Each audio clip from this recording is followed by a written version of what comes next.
What we're talking about is making the most of your vaccines, and this is a small module within the module within CowBoss. So explain a little bit about what CowBoss is, just so you guys have some context. It is really designed for people who connect with my style of communication, people who've listened to the podcast, who have watched the videos, and who enjoy learning from me. I think that education should also be entertaining, obviously. So, I'm really excited now in this new chapter of my career where I'm not practicing clinical practice to be able to disseminate high-level consulting information really globally. One of the things always frustrating as a traditional cow vet is that I can only provide so much support to as far as my truck can drive, right? I can take phone calls and stuff like that for my clientele, but in terms of like doing consulting, it is so incredibly difficult to do, especially when you have things like preg test 1,000 cows or semen test 150 bulls in a day. Makes it really, really tricky to provide a scalable digital consulting type product. So I'm really excited about the Cow Boss. So what it is it is a series of 12 modules that are seasonally relevant for each kind of season that we move into within the cow calf industry. So the first one coming up after this free vaccine one is going to be preconditioning. So we're going to talk all about preconditioning, right from fetal programming to maternal nutrition, and roll into selecting vaccines. How do we I guess minimally stress out our calves at weaning time, and what are some things that we can do to help add value to our calf crop? Things like backgrounding, whether or not implanting is a good option. We'll talk in detail at that. So there's a variety of different ones coming up. We also will have a replacement heifer selection. That'll be in November. Cow calf nutrition, beef cattle rules of thumb, a whole bunch of different modules. So you guys will get all the information of what modules are available. And how we're launching that is first off the founding members. So you guys, the ones who have been paying close attention to everything that we have been doing within our lives, and I wanted to offer that's very special. Discounted rate to you guys that are jumping in and supporting me right in this transitional period. So that's the $99 per month over the next 12 months. That's going to get you the entire package. It's going to get you every single video. So what we're going to do is we're going to run that until late Sunday night. So Mountain Standard Time, midnight on this coming Sunday. That's when we're going to leave the founding members package open for you guys to sign up. We are going to limit it to only 200 participants. So the first 200 to sign up for that will get access to it. And then after that, we will be having a monthly subscription. If you guys want to access that monthly, that's going to be $300 per month. So the founding members pricing is going to go from the $99 to $300. And then you guys can also access any individual one of the modules. So you say, okay, Cody, I know everything about nutrition, or I have a great nutritionist. I don't need that one, but I'd really like your calving time management, your obstetrical webinar, your newborn calf webinar. Then you guys can sign up for that piecemeal at $4.95 a piece. So you can access any one of those. If you are a founding member or a membership member, you can access those videos at any time. They will be available to you through the backend website that you guys will get information for. So I'll send out some information if you guys are interested in that. Once again, I thank you guys so much for the support. You guys are really making my life so amazing, being able to connect with you guys while I'm not practicing veterinary medicine anymore. So I'm excited for this. Okay. I will shut up now and we will get into it. Please, at any time, feel free to jump in on the comments. I love Q&A way more than I love just talking, like blabbing on and on. So if anybody has specific questions, please let me know. Okay, so first off, we are making the most for your vaccines. 4 quick tips to implement now. So vaccination. In case there's some of you are completely new to the industry, you don't need to vaccinate your cows. Did you guys know that? Yeah, you don't actually need to vaccinate your cows. If you run a perfectly closed herd with no contact to any other animals, you are bringing in all of your genetics via semen, embryos, you're raising all of your own replacement heifers, you could probably get away with a very extremely high health herd without having to vaccinate.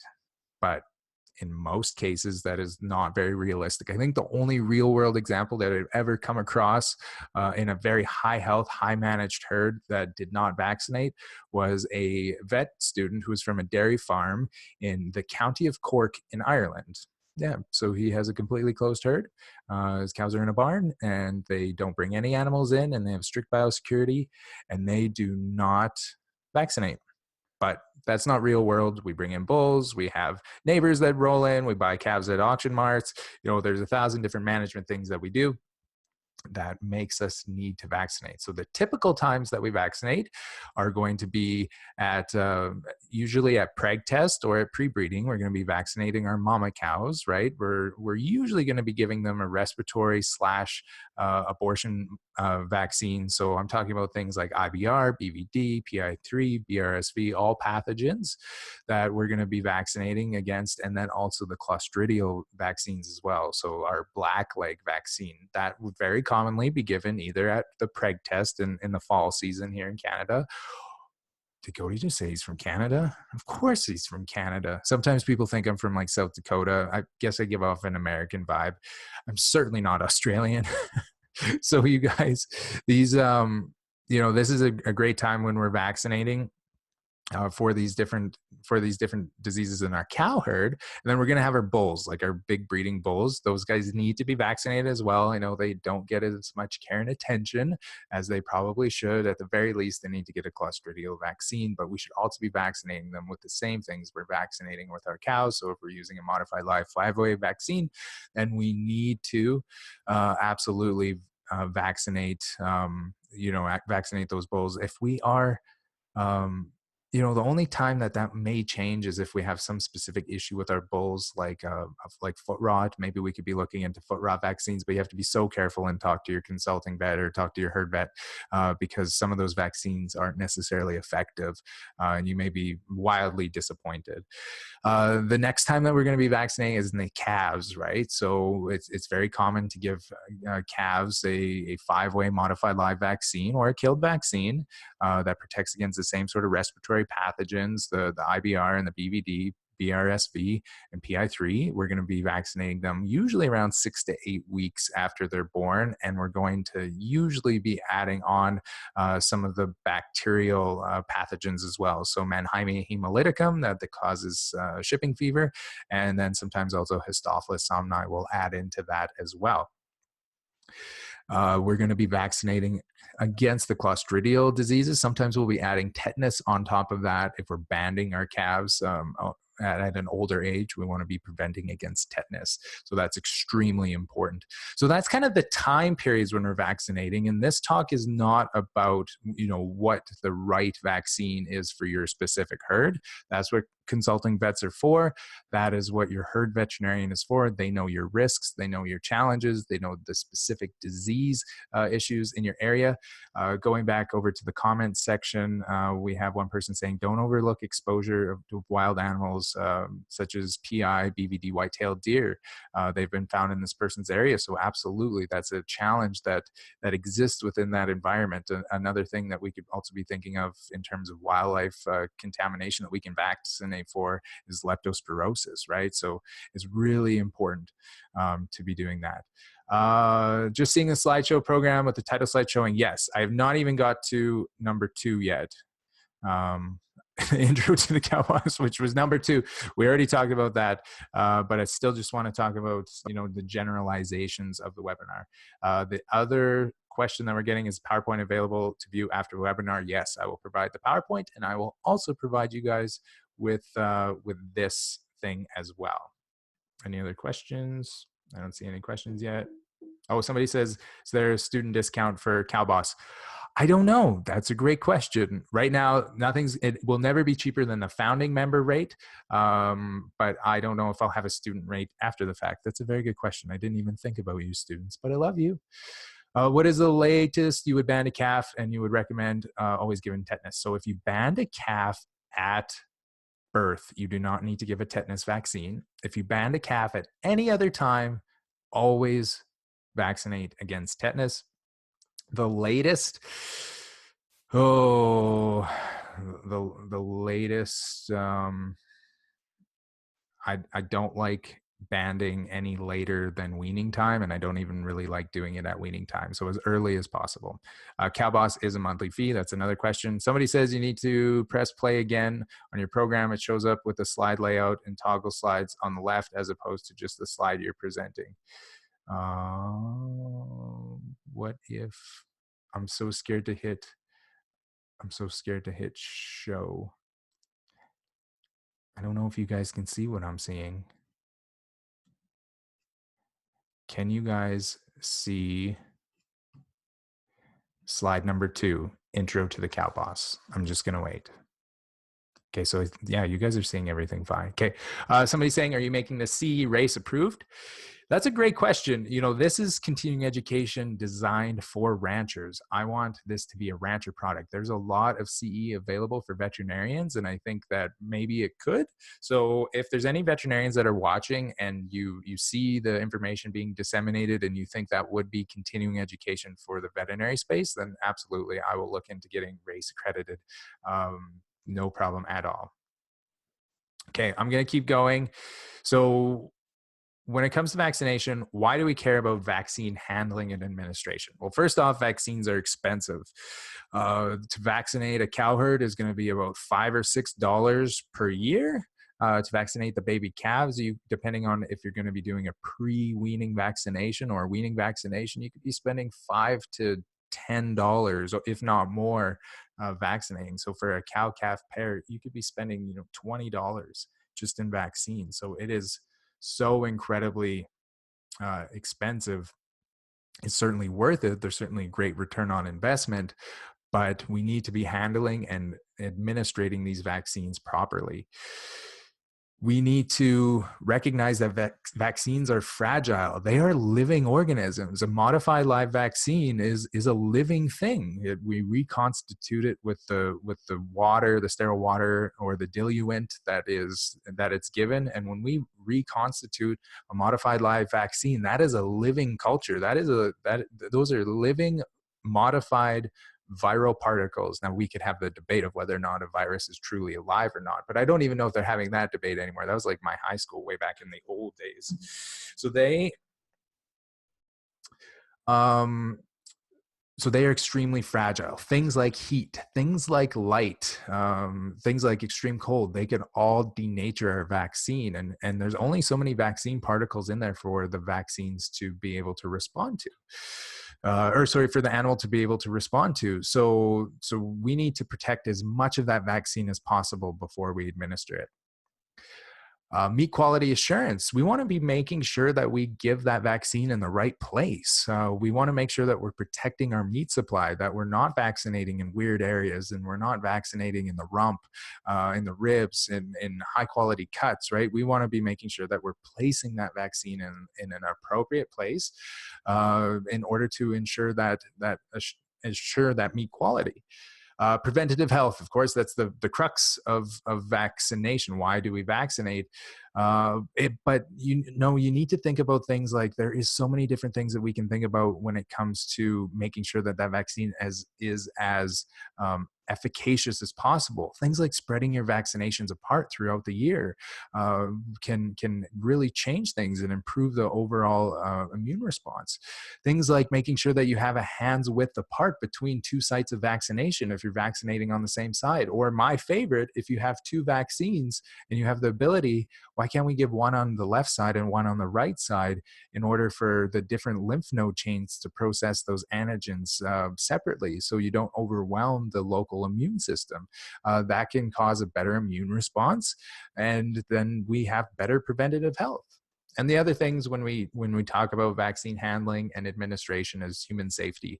I've seen my fair share of people who stick themselves in the hands or in the legs with clostridial vaccines, other vaccines, and have terrible reactions. I remember a couple years ago, my summer student Colin, I sent him out to a branding, and he was vaccinating, and he called me. He said, Cody, I stabbed myself in the hand. And I said, you'll be fine, don't worry about it. He said, should I go to the hospital?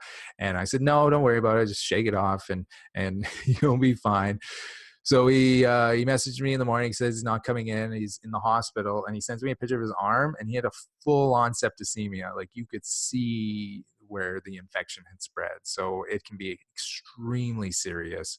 I've heard of people having to get amputations because they have necrotizing fasciitis. Like, it is so important to make sure that we're handling our vaccines properly and we're administering them properly, for overall human safety. Okay, it is mixing time. So with mixing, we need to know first off what vaccine we're using. Are we using a modified live, or are we using a killed vaccine? Now, it is very, very important when we're using a modified live that we are using the recommended mixing instructions. Each individual vaccine has different things. I think about the Vista vaccine product. That one, you actually are the bigger, what is it, the bigger bottle is something different. It's completely different than any other vaccine, where you like put a little bit in and then you mix it back into the plastic larger bottle, and instead of leaving it in the glass bottle, and you're supposed to change the label over. So there's different vaccination mixing techniques, but the thing that's universal is to be aseptic, to be as clean as possible. If you guys have ever taken kids in to get their shots, you see the health nurse take the vials out of the little cooler bag, and then they get an antiseptic wipe and they wipe down the top of the vaccine bottle. Like, that is not overkill. That is very, very important. So we want to be as aseptic as possible. It's not good enough to just kind of, if a cow poops on the top of that vaccine bottle, and just wipe it with your shirt and go in there. We need to be so clean. We always want to be super clean when we're putting needles in, because we don't want to contaminate that vial either. So it is not acceptable at all to be giving cows their vaccines. You do cow number 1, and then same needle, cow number 2, same needle, cow number 3. And then you go to fill up your vaccine bottle and you use that dirty needle inside that vaccine bottle. Not appropriate. You can contaminate that bottle. You can contaminate other animals. You can cause abscesses.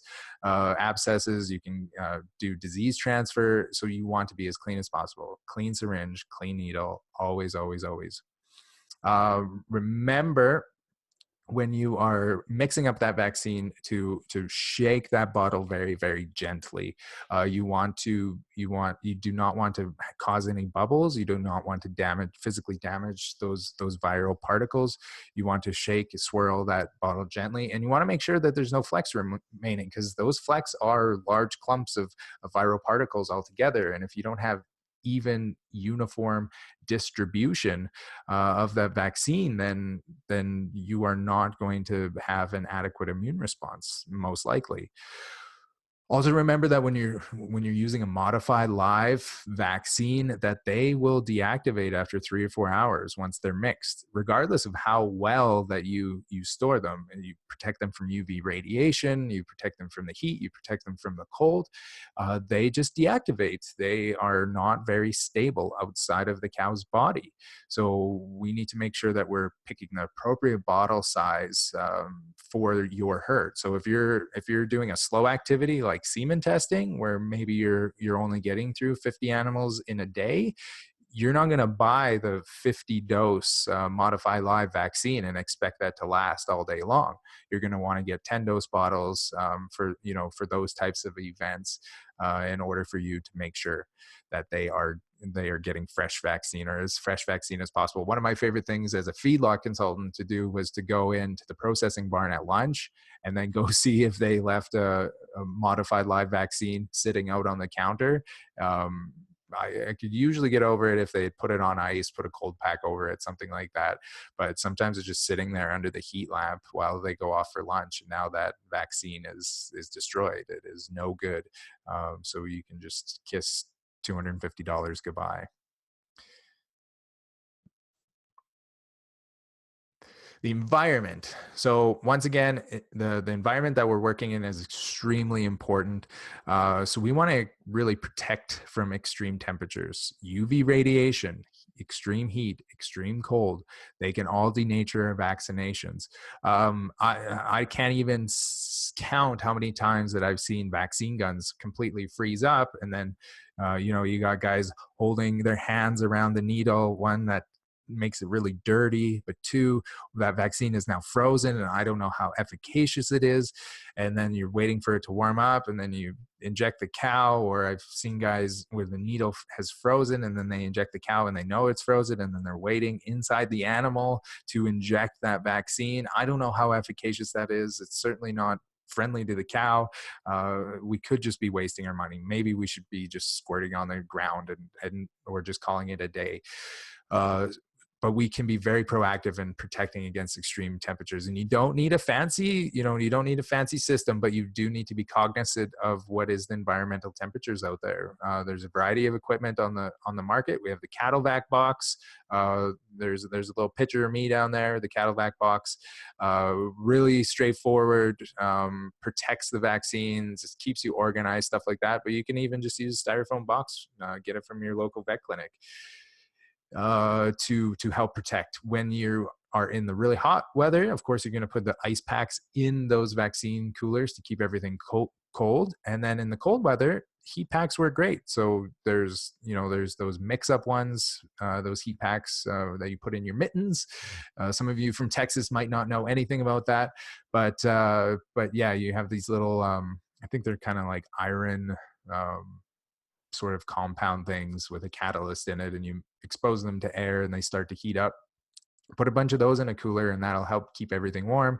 You can use space heaters in a cooler setup.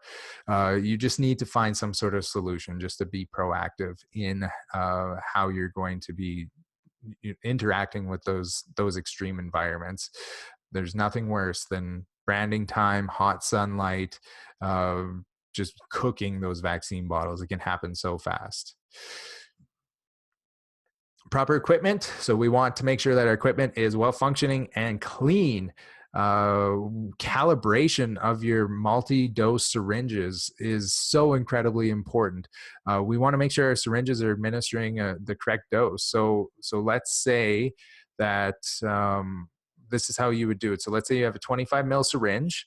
What you're going to do is you're going to get a disposable syringe, right? And you're going to fill up your 25 ml syringe with water, and you're going to put in a number of doses into that. So let's just say you set it at 2 mils and you're going to give 10 mils total, so 5 pumps. So then you pump your multi-dose syringe 5 times.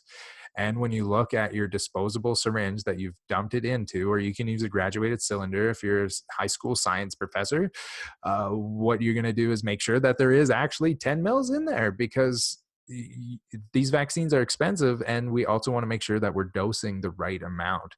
So that is so incredibly important. Sterilization of syringes and transfer needles regularly. This is one of my favorite parts of this talk. One of the favorite things that I come across, because people don't think about their syringes enough.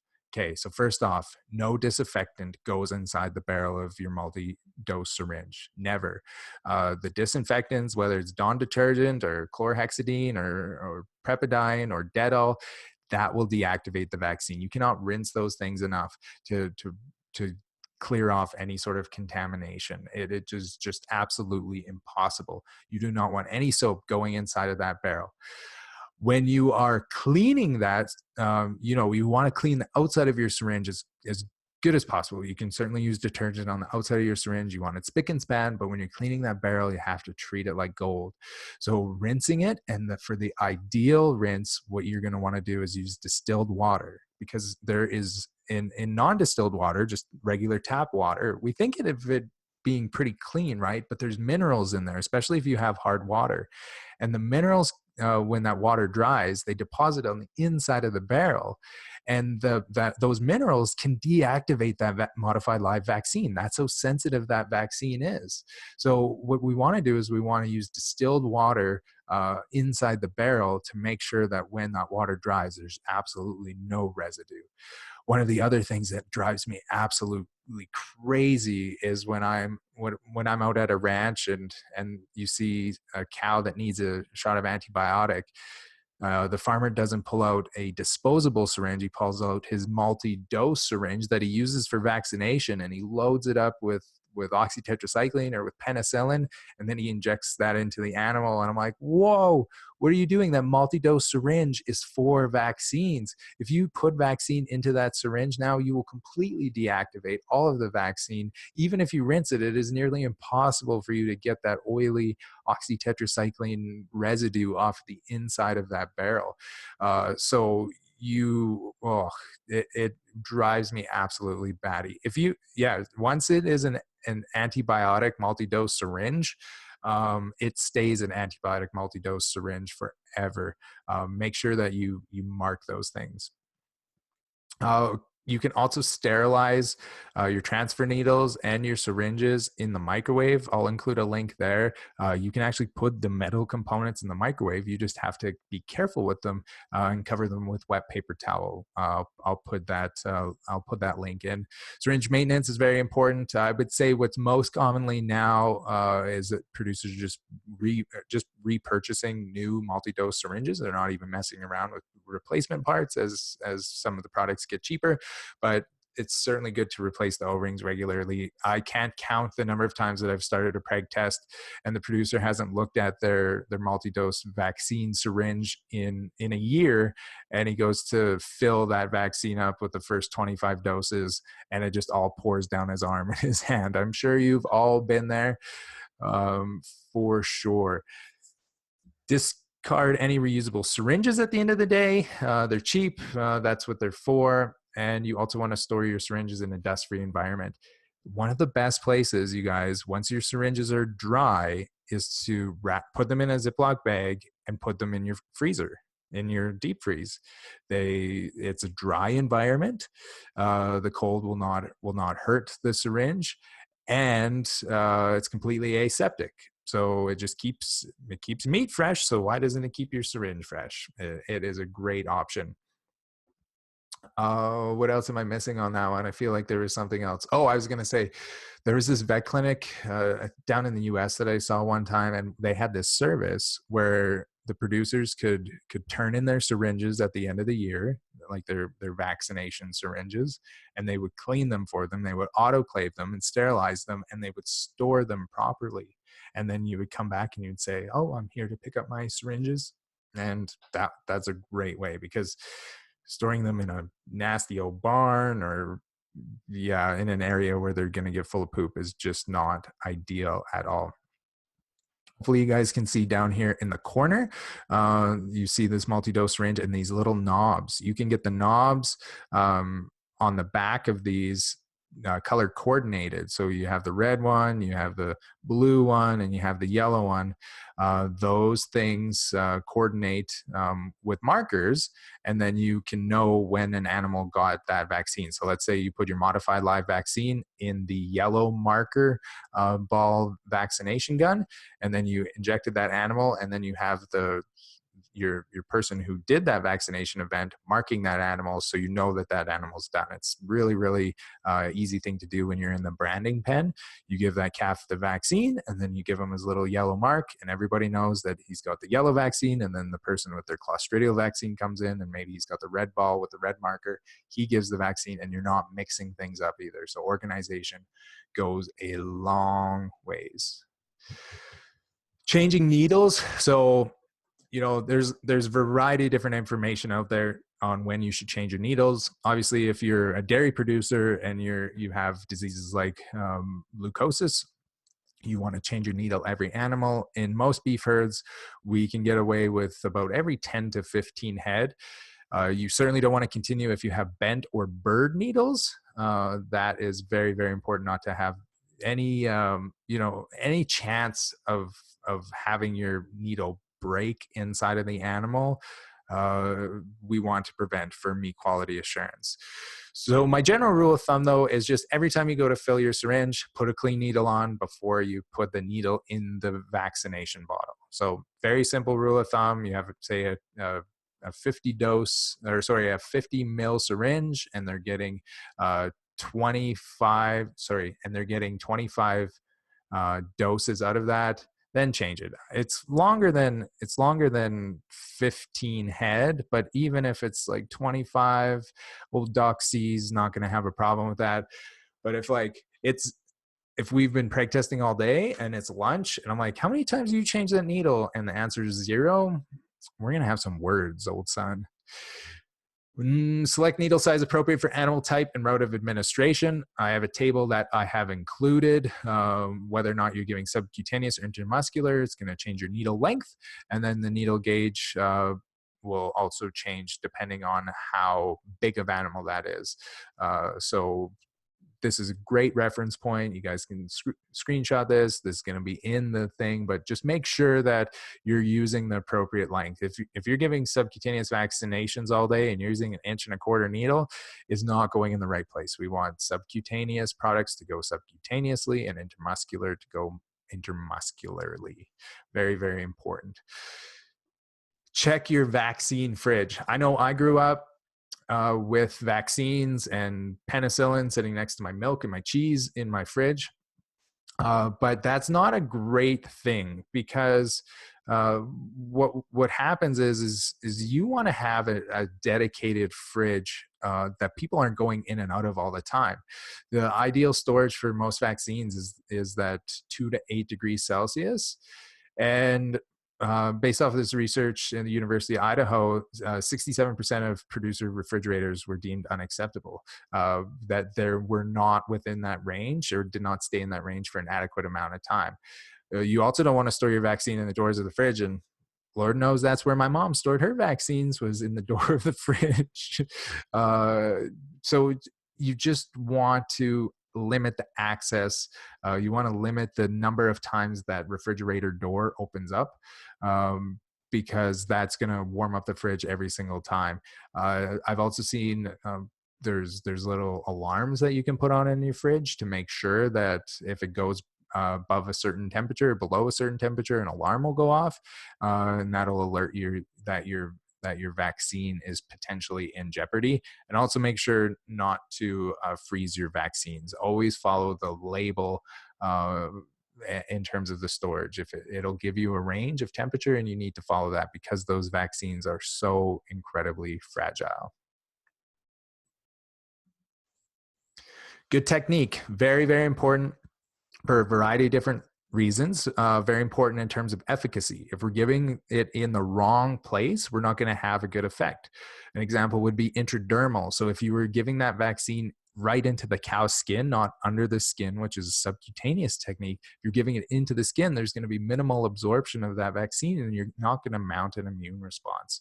So it's so important to make sure that we're putting in the right place. And like I talked about with meat quality assurance, it's so important to make sure that we're staying in the neck of that animal. We're not ruining other cuts of meat through scarring, through abscesses. That we're giving these vaccines in the appropriate spot, which is in that triangle of the neck. You guys can see that the cow model there of where you want to give your vaccine. You want to be below the nuchal ligament, which is that top line on that cow's neck, in front of the point of the shoulder, and preferably above the jugular and the carotid artery. Vaccinating directly into a carotid artery is never recommended. So you have that beautiful triangle that you can go there. Always read the label when you are wondering. Nobody's going to judge you if you can't quite remember and it's preg test time. You whip out the label and you read it, and you see, okay, this is sub-Q. Most vaccines are sub-Q. If you're given the option between sub-Q or IM, always pick sub-Q in terms of a meat quality assurance standpoint. Very, very important. Place multiple injections at least a hand width apart. I alluded to that earlier. Those vaccines need room to form localized reactions. What happens is you have local reaction, local immune response, and then you have a pickup of those antigens and they travel down the lymph chain. We need to spread things apart. If you're putting your clostridial vaccine directly on top of your modified live vaccine, it's just gonna overwhelm that local response, and we're going to have issues. As I also alluded before, one of my favorite things to do is really spread them out, is to walk to the other side of the animal. I know that's not always practical, but if somebody asks what is the best vaccination approach, it's spread them out as best as you can. And there's no better way to spread them out than doing it on two opposite sides of the neck. And then also when you're giving a subcutaneous injection, always make sure that you are giving it with appropriate technique. So there's a two-handed approach, but I prefer the one-handed subcutaneous injection technique where you insert the needle at a 20-degree angle to the animal's neck. And once you're through the skin, you roll your wrist just a tiny little bit, and it turns the needle away slightly from the animal, and it ensures that you're in that subcutaneous pocket in between the skin and in between the muscle, and then you dispense into the subcutaneous space. That injection should flow easily, and you're going to have no resistance, and you're going to have no backflow. So that's very, very important as well. So in summary, why is this all important? So we want to make the most of your time, effort, and money. We want to avoid abscesses and deactivation of that vaccination. Mixing and time is so important. Mix the vaccines gently but thoroughly. And we want to use up that modified live vaccine bottle every 2 hours. In terms of environment, be clean, and please protect your vaccines. Protect them from the heat, from the cold, from the sunlight. You can denature them so incredibly easy. We don't want those things denatured. Proper equipment. Remember to clean, calibrate, and use appropriate equipment. Change your needles when appropriate, after you bend them, after you burr them, and always use good technique. Read the label. Always use neck injection subcutaneously when you can, and make sure that you spread your vaccinations apart. Okay. So you guys went kind of quiet in the comments section. Does anybody have any questions now? I'll leave things open for a little bit while the questions are coming in. If you guys want more information on the Cow Boss, go to codycreelman.com. And also you guys will get a link as well. And we'll make sure that you guys get all that info.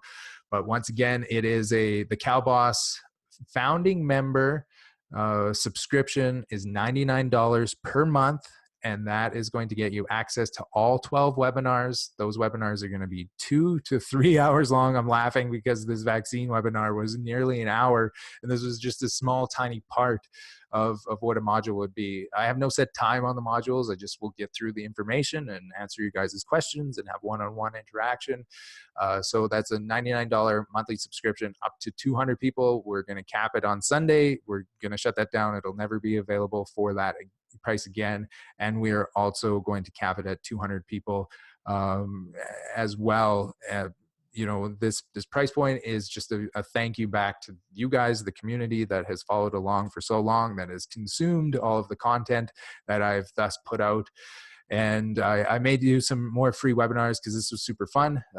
But yeah, that's where the product is at. It is just in my store. You guys will see that founding member thing in the store. It's just an online item that you guys will be able to pay there. It is an like an auto pay type thing, and you'll get tons of other great information. And also there's some added bonuses there. For the founding members, there's going to be the opportunity for you guys to connect with me on a FaceTime call, one-on-one, for anybody who wants to do that and schedules that, discount on any high-level consulting that you want to do as well. So the founding member thing is that product that is laid out in codycreelman.com. And I will answer some questions out. Like I said, that membership thing is going to $300 on Monday, if you guys want access to all 12. And if you guys want access to just the individual ones, it's going to be $495. Remember, guys, this is Canadian dollars. So if you're in the US, it is basically free because of our exchange rate. Okay, I'm going to get into the questions now. Thank you, guys. If you guys are jumping off right now, thank you so much for joining, and I really appreciate it. And we'll see you on the YouTube or Facebook or Instagram. Discuss needle gauge length. I always forget. Okay, we talked a bit about the needle gauge thing. It is in here, but you can see the different gauges are available. So we do a recommendation of 16 all the way up to 20 gauge. So the 16 is a bigger bore, so it's a thicker needle. It's more appropriate for animals that are larger, or if you're using a really thick type product, like giving oxytetracycline, like a biomycin type product, is really difficult to do in anything, but that's not a 16 gauge syringe. Whereas a 20 gauge syringe, that's for when we're trying not to damage muscle as much as possible. That's for smaller animals that you're going to be giving an intramuscular injection. So you always want to have the smallest gauge needle as possible, or the highest gauge as possible, which is the smallest needle possible. I don't know why they did that. Somebody says, fantastic presentation. Thank you. Well, you're welcome. I don't think I've ever had a successful vaccination event. Oh, I don't think I've ever had a successful vaccination event after this webinar. Exactly. This is what I'm trying to provide to you guys. This is the great information that I'm trying to disseminate to the world, so you guys aren't screwing up every time you go vaccinate. I'm just trying to help you out, you guys. Okay. Tips for nasal vaccines. We didn't even get into nasal vaccinations. Tips for nasal vaccines. Okay, the most important thing to remember when you're doing an intranasal vaccine is, yes, always read the label, but most of the time you only have to use one nares, one nasal passage when you do the injection. You want to restrain the animal when possible, as well as possible. Use one of those nasal tip cannulas. It aerosolizes the nasal vaccination a little bit better. But always remember that they put way more viral particles than is actually needed in order for there to be that mucosal response. So even if there's some like drip back, it's designed for there to be some drip back. So don't panic when you see a little bit of vaccine pouring out of the nose. As long as you're doing everything else possible, as well as possible, then you're good. Somebody says, is there certain multi-dose syringes that you prefer to use? No, I don't. I do like the plastic ones. I don't know. I just found some of the metal and glass combination ones, it was just really hard to start finding parts for them. So my preference is just to use like a good quality multi-dose syringe. You don't have to buy the most expensive, but don't buy the most cheap one. And then when it breaks, then you can just not feel too guilty and get rid of it and get a new one. So my favorite multi-dose syringe is a new one. How about that? What about the Stermatic system? I don't know anything about the Stermatic system. What about placement of Draxxin or Zuprevo and other arrival vaccines? So remember, and the other arrival vaccines. Okay, sorry. I thought they were saying that Draxxin or Zuprevo was a vaccine. So for you guys who don't know, Draxxin or Zuprevo are on-arrival metaphylactic antibiotics that we use in the feedlot setting. So an antibiotic is given to those animals on arrival, and then we're also giving vaccines. So how do we address that? So what you want is you want to make sure that you're vaccinating on the opposite side of where you're giving that metaphylactic antibiotic. That's given in the neck. So if you're giving it on the left side, you want somebody working on the right side giving both vaccines on that side. You don't want to be too close to it. The Draxxin or Zuprevo is a little bit higher volume, right? Around 6 mils for a 6 weight. That's going to spread out over the subcutaneous tissue to some extent. And if you have vaccine there, you're going to denature the vaccine, and you do not want to do that. So spread them out as much as possible. What is the max vaccines you should give at one time? It depends on what type of vaccine. One of the big things to think about is the animal pregnant or not pregnant? So in pregnant animals, we don't want to overwhelm them with endotoxins.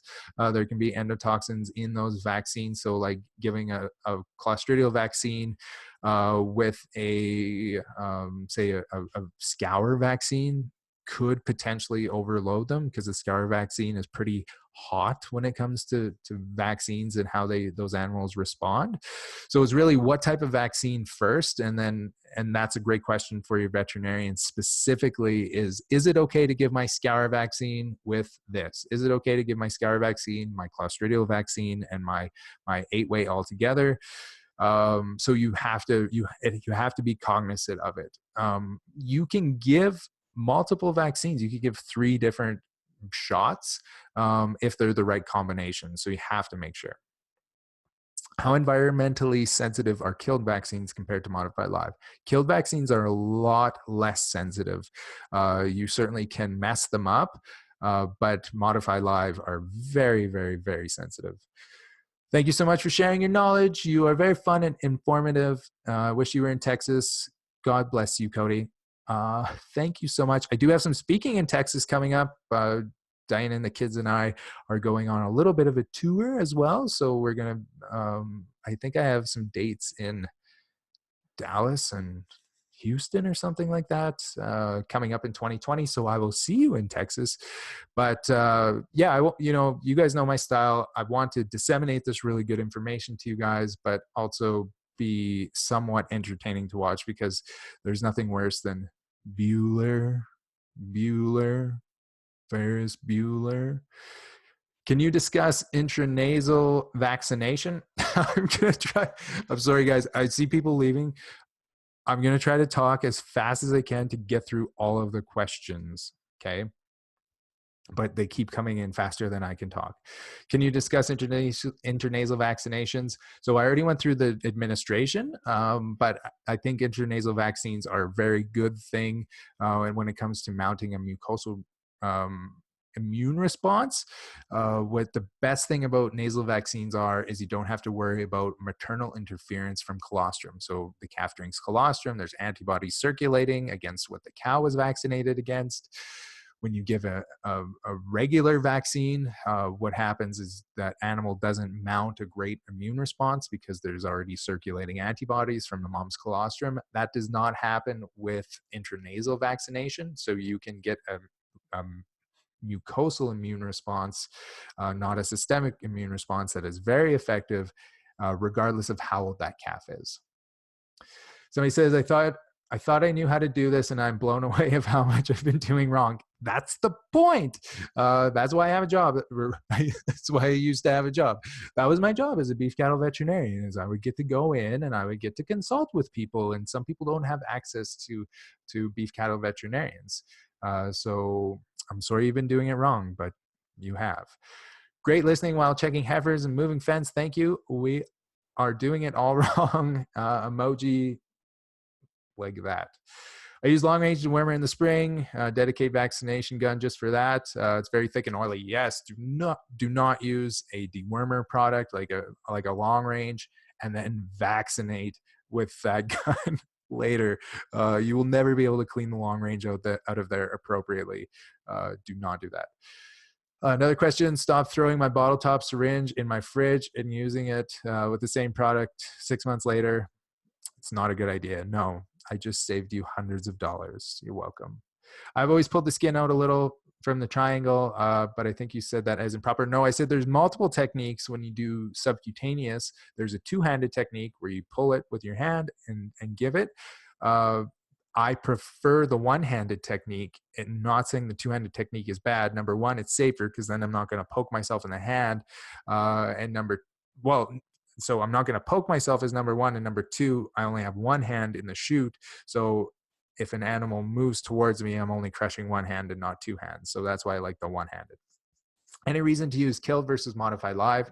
That's completely dependent on your herd health recommendations from your local veterinarian. So in general, killed are safe to use in pregnant animals. They can mount very good immune responses. So they're just a more flexible option. When it comes to modified live vaccines, there is always the potential worry for not setting those animals up appropriately pre-breeding with giving them the appropriate number of doses with the modified live. So if you don't have those cows set up appropriately and then you give them a modified live while they're pregnant, you can cause things like IVR abortions.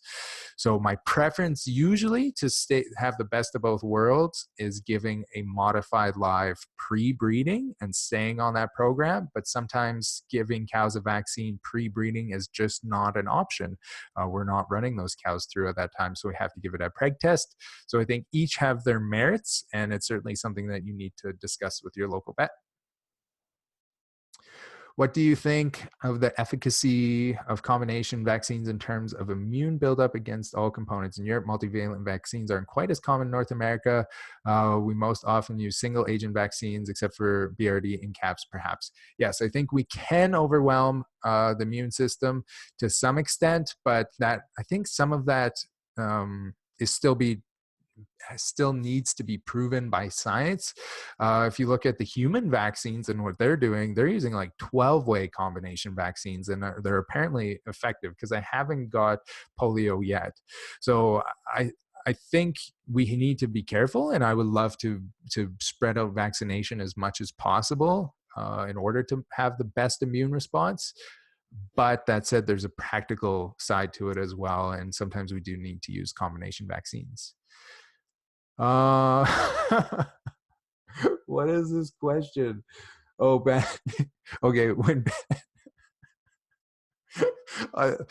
so I won't even say what I read.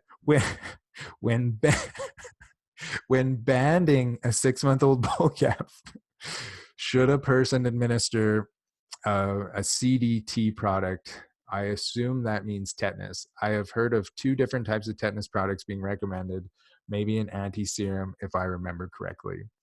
So in general, I would recommend that if you're banding a 6-month-old bull calf, to only use tetanus, vaccine. If you have an animal that's affected with tetanus, then you can give the antitoxin or the anti-serum. But that is completely up to your local veterinarian, depending on the area and what the herd vaccination strategy is against tetanus. Another question, what are your thoughts on intranasal on feedlot arrival? I've looked a lot at the literature. I think there's some cases where intranasal vaccination I'm a big fan of, and I think there's some cases where on arrival vaccination with injectable systemic vaccine is advantageous. So it depends on which pathogen we're looking at, what the stress level of the animal is. There's a lot of different factors that go into that. So there is certainly a home for intranasal vaccine on feedlot arrival. You just have to make sure it's the right home for it. With your background in feedlots and postmortems, is there any pre-weaning vaccine products that you definitely want to see used for coverage? Yes, and that will be in Module 1 of the Cow Boss program. I'm going to go all through pre-weaning, pre-conditioning. So that's my teaser for there. We'll talk way more in detail about pre-weaning type strategies. Where should we put the vaccines in calves at branding? You should put it in the neck. And I know that there's some people that do the armpits or do the ribs. I get why it's logistically more difficult to give it in the neck, depending on what type of branding, like you're wrestling versus you're using Nordforks. Like there's different ways to do it. I get it, but we should always be advocating as an industry to put vaccines into animals' necks and necks only. Okay. There's some questions in Q&A. So I got through the chat, and then there's just some Q&A. When giving a blackleg vaccine to calves, why do I sometimes end up with a hard lump where the vaccine was given like a week later? Okay, so why do those lumps happen? Hygiene, usually the big ones. So are you using a clean needle? Was the animal clean when you were giving that injection? It is very, very easy for you to draw bacteria underneath of the skin. The other thing that I think about is technique to some extent. So if you're giving a vaccine intradermally as opposed to subcutaneously, that's something that you need to think about. But that said, I don't want to blame you because I have seen it with people doing exceptional technique, vet techs that have their own cow herd that are doing everything perfectly, and they still end up getting these lumps or bumps. These are just localized vaccine reactions or abscesses. Somebody asked, do I prefer live vaccine versus killed? We've talked about that. Have you ever dealt with many vaccine reactions that cannot be attributed to producer error? Yes, I think so. Anaphylaxis, vaccine reactions are just a necessary evil, a part of administering foreign compounds into animals, and sometimes anaphylaxis can occur. It is not the producer's fault. It is always important to have a first aid kit available. You want to have epinephrine always on hand when you're doing any vaccination event. And you're also going to want to potentially make sure that you have either an antihistamine or a steroid, whatever your veterinarian recommends, but you want to have this first aid kit on hand, ready to go, ready to give a calf if you notice it's in anaphylaxis. Very, very important. If you ever use soap in your multi-dose syringe before, should I just toss it out now? Probably.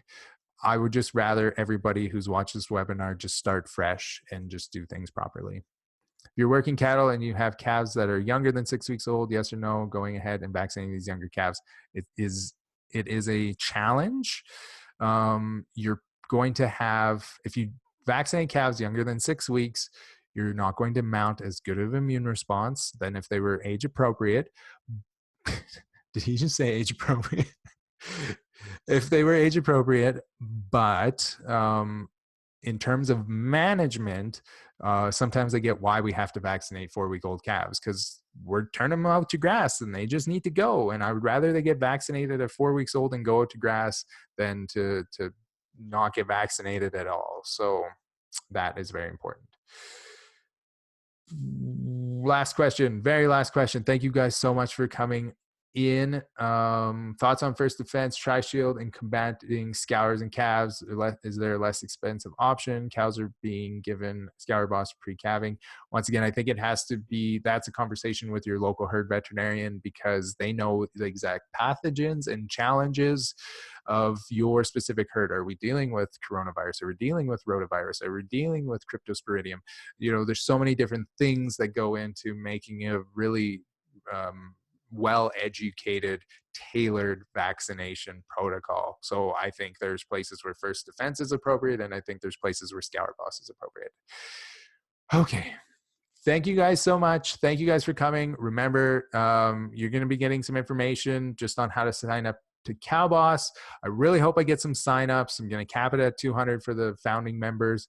I'm so excited to be launching this and getting to share this with you. So we will see you guys at the preconditioning webinar that is going to be coming up right away here. I think it's just like a week away, and we will see you next time. Bye.